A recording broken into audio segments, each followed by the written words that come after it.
It's always kind of funny to me when, like, I don't know, you get a young person and maybe they have it figured out, but maybe they don't. But when a young person of a certain age tries to give you life advice, if somebody under 30 tries to give me life advice, I kind of laugh a little.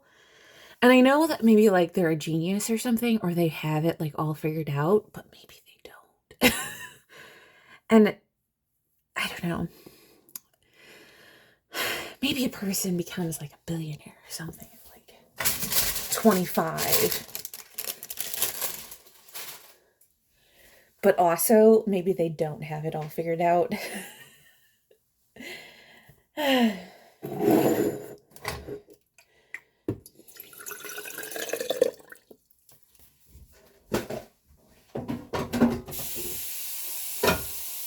pretty suspicious of anybody who, like,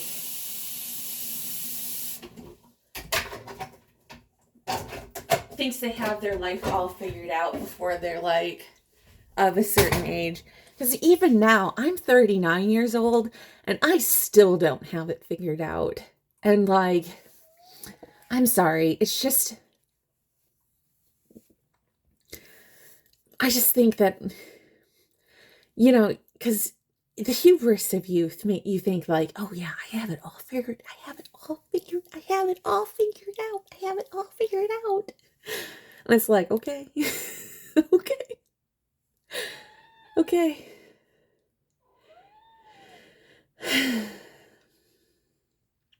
The hubris of age, because the older I get, the more I realize the things that I do not know. That the things I know the things that I don't know.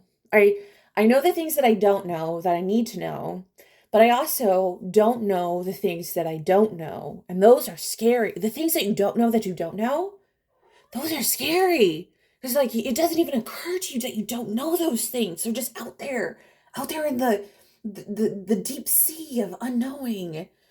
You're just like, sometimes you'll just discover them. There'll be whole worlds that are just out there. And you're like, I never knew. I never knew that this existed. It's out there. It's out there and I need to know about it. Whole cultures, whole languages, whole peoples, whole countries, whole civilizations, whole thriving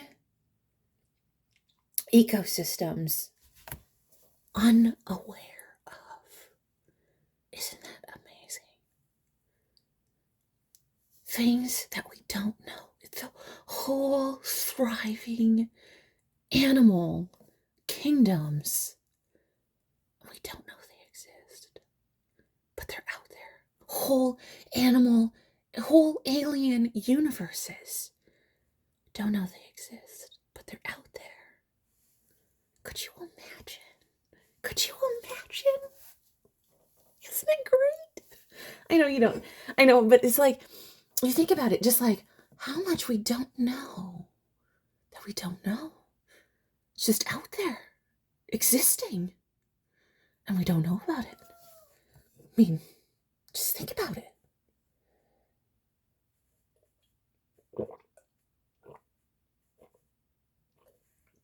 Whole philosophies that we haven't developed yet, whole sciences that we haven't even begin to bridge the gap of. We think we know everything.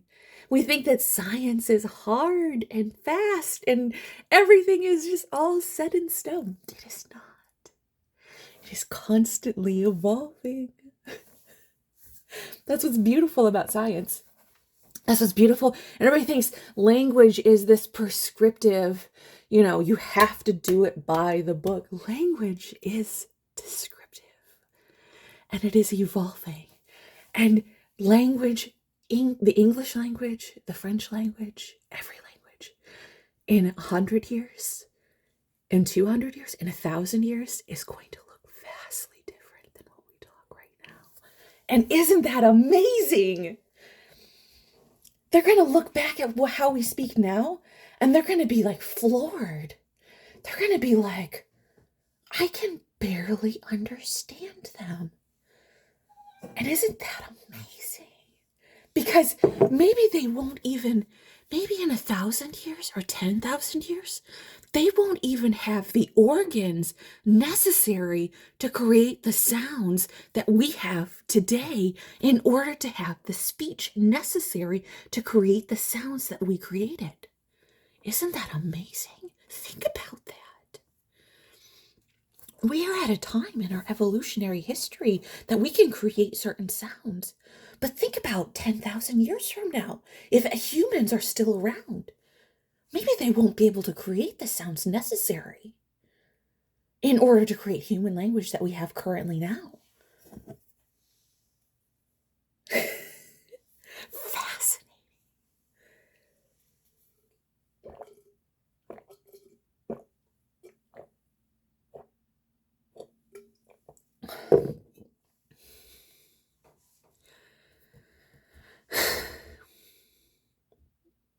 I just blew your mind, didn't I?